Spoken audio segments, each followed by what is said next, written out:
সংসারে সবথেকে বেশি কোমল বস্তু হলো রেশম। এই রেশম এতটাই কোমল হয় যে এর পুরো একটা থান শুধুমাত্র একটা হাতে ধরা সম্ভব। কখনো ভেবে দেখেছেন এই রেশম কিভাবে হয়? একটি কীট তার লালার দ্বারা উৎপন্ন হয়।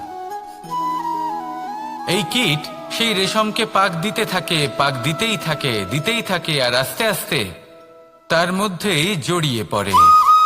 শেষে ওর এই সুন্দর অমূল্য সৃষ্টি রেশমের এই সুতো তার নির্মাণ কার্য পূর্ণ হয়, কিন্তু তাতেই ও নিজে বন্দী হয়ে যায়। নিজেরই মায়াজালের এই বন্দী গৃহে নিজেই ফেঁসে যায়। এবার এই সুতোকে ব্যবহারযোগ্য করে তোলার জন্য এই কীটগুলিকে এই কবচের সাথেই ফুটন্ত জলে ফেলে দেওয়া হয়। এই সংসারে যদি আমাদের স্বপ্ন এই সংসারের দুঃখ হরণ করার জন্য, এই সংসারে সুখ বিতরণ করার জন্য হয়, তবেই আমাদের প্রগতি সম্ভব। যদি আমাদের এই স্বপ্ন শুধুই আমাদের এবং আমাদের স্বার্থ সিদ্ধির জন্য হয়, তাহলে এই স্বপ্ন আমাদের অন্ধ করে দেবে, আমাদের অন্ধকারের পথে নিয়ে যাবে, আর আমরাও সেই কীটের মতো হয়ে যাব।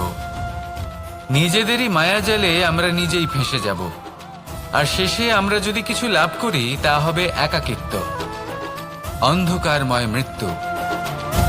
তাই স্বপ্ন অবশ্যই দেখুন, কিন্তু এমনভাবে স্বপ্ন দেখবেন না যে তার এই বন্দিগৃহে আপনি নিজেই ফেঁসে গেলেন।